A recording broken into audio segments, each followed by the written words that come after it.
Où est Meghan Markle? S'interrogeait le 14 janvier dernier, Travaille dans les colonnes du Mail on Sunday. Généralement greffée au prince Harry, la duchesse de Sussex s'est montrée très discrète ces dernières semaines.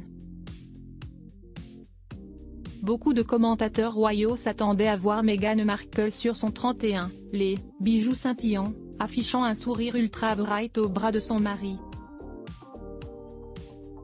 Une si belle occasion pour elle de mettre en avant ce power couple qu'il forme, et de le soutenir, une main délicatement posée dans son dos. Mais il n'en est rien. Une rumeur veut que l'éditeur du prince Harry ait conseillé à Meghan Markle de rester dans l'ombre pendant la promotion de Spare afin qu'elle n'apparaisse pas comme l'instigatrice du drame familial, souligne Kinsey Schofield, correspondante royale basée à Los Angeles. Une autre hypothèse voudrait que la duchesse ne soit pas franchement à l'aise avec les révélations intimes de son mari, et notamment la description peu reluisante de son dépucelage par une femme plus âgée. Un scénario néanmoins peu probable, tant il semble évident que Meghan Markle a lu et relu chaque passage de ce livre avec attention. Et si tout simplement, la réponse se trouvait dans son agenda? Pour financer leur mode de vie très coûteux, en Californie, les Sussex se doivent de signer de juteux contrats pour faire rentrer l'argent dans les caisses. La duchesse de Sussex serait très occupée en coulisses.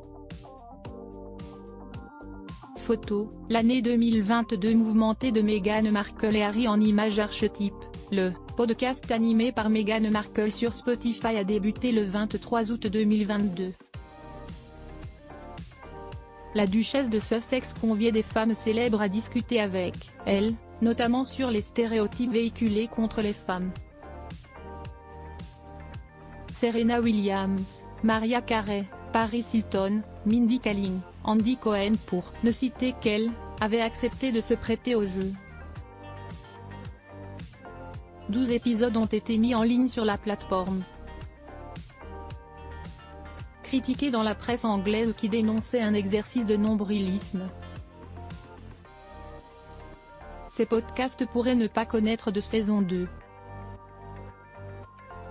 Mais cela n'empêche pas Meghan Markle de plancher sur de nouveaux formats. Nous travaillons sur d'autres façons de poursuivre la conversation, avait-elle fait savoir à la fin du dernier épisode d'Archetype. Avec Spotify, Meghan Markle et le prince Harry ont signé un contrat de 20 millions de dollars, 18 millions d'euros, en 2020. D'autres projets devraient donc voir le jour prochainement. Hormis sa collaboration avec Spotify, Meghan Markle se doit également d'honorer son contrat avec Netflix. Signé en 2020 pour 5 ans et une généreuse avance de 100 000 dollars. Plus de 90 000 €, lorsque les Sussex ont claqué la porte de la famille royale britannique pour devenir financièrement indépendants, leur création de contenu pourrait prendre un nouveau virage cette année. Après leur documentaire déballage très critiqué baptisé Harry et Meghan disponible depuis décembre dernier, le couple en exil changerait son fusil d'épaule, afin de créer des fictions plus légères, rapporte The Telegraph. Les Sussex ont même été pressentis pour pénétrer le marché des comédies romantiques dans le but de diversifier leur contenu. Des formats plus feel-good loin de leur dernier règlement de compte en 6 épisodes. L'accent sera davantage mis sur les contenus fictifs et scénarisés, ajoutent nos confrères. Après les mémoires explosives du prince Harry, Meghan Markle devrait à son tour prendre la plume. Toujours dans un souci de dire sa vérité, la duchesse de Sussex pourrait bien être tentée de dévoiler le contenu de son journal intime, rédigé lors de son passage au Royaume-Uni. Histoire de démentir certaines allégations parues dans la presse et dire tout haut ce que sa belle famille préfère rester secret. Et Kate Middleton, cible de choix, pourrait subir les foudres de sa belle-sœur. La seule chose que craint l'épouse de William au sujet de sa belle-sœur, C'est ce journal que la duchesse de Sussex a tenu pendant les 18 mois de sa présence en Angleterre avant de partir pour les États-Unis, a fait savoir Mark Roche, correspondant à Londres. Si Meghan Markle publiait ce journal, et dévoilait des informations trop négatives sur Kate, comme ses révélations devant Oprah Winfrey, cela pourrait être gênant pour la princesse de Galles. La maison d'édition Penguin Random House a versé la coquette somme de 40 millions de dollars, près de 37 millions d'euros, pour 4 livres, et compte bien en avoir pour son argent. Avant d'épouser le prince Harry en mai 2018, Meghan Markle tenait un blog à succès baptisé The Tig, en clin d'œil au vin de Toscane, le Tignanello. Dans les pas de Gwyneth Paltrow, l'actrice de Suits offrait des astuces dans différents domaines, que ce soit la nourriture, les voyages en passant par le lifestyle et la beauté.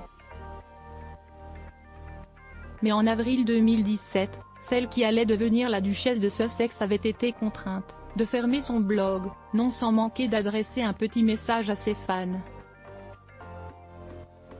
En janvier 2022, le Daily Mail rapportait qu'une nouvelle demande pour réactiver le nom de marque The Tig avait été déposée, ce qui avait conduit certains fans royaux à spéculer sur son retour.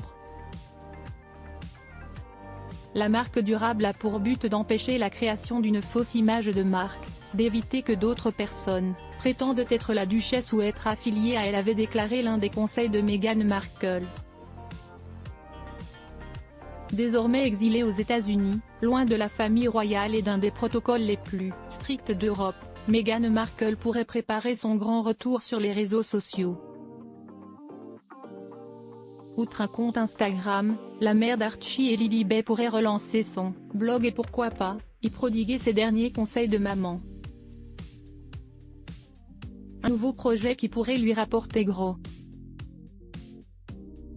Est-ce que ce sera des gratuités et des sponsorisations payantes, à la Kardashian? S'interroge page 6. Meghan Markle planche sur le sujet. De retour aux États-Unis, loin de la couronne britannique, la duchesse de Sussex pourrait décider d'échanger son titre contre la liberté de parole et d'opinion. Celle qui n'a jamais caché son aversion pour Donald Trump pourrait songer à se lancer dans le grand bain. Selon les rumeurs, elle serait en contact avec Valérie, la sœur de Joe Biden. En devenant sénatrice, ou mieux, Meghan obtiendrait une chose qui lui a vraiment échappé, même aujourd'hui, malgré sa richesse et son titre, un véritable pouvoir à elle et à ses propres conditions, souligne la spécialiste de la royauté Daniela LC. Pour le biographe royal Tom Bower, la politique serait sûrement la prochaine étape de sa croisade pour le bien que son expérience politique soit squelettique et qu'elle soit sensible à la critique. Même scepticisme du côté de Kinsey Schofield basé à Los Angeles. J'avais l'habitude de penser que Meghan Markle avait une chance de se frotter à la politique américaine, mais après avoir vu leur série Netflix, je pense que ni l'un ni l'autre n'a le cuir assez épais pour faire de la politique ici. Entre la série Netflix et le livre, Harry et Meghan semblent obsédés par le fait de répondre à chaque gros titre et le microscope qui serait placé sur leur vie serait probablement trop dur à encaisser pour eux, explique-t-elle. Meghan Markle va donc devoir s'endurcir si elle veut un jour accéder à la Maison Blanche, ou bien tout simplement jeter l'éponge.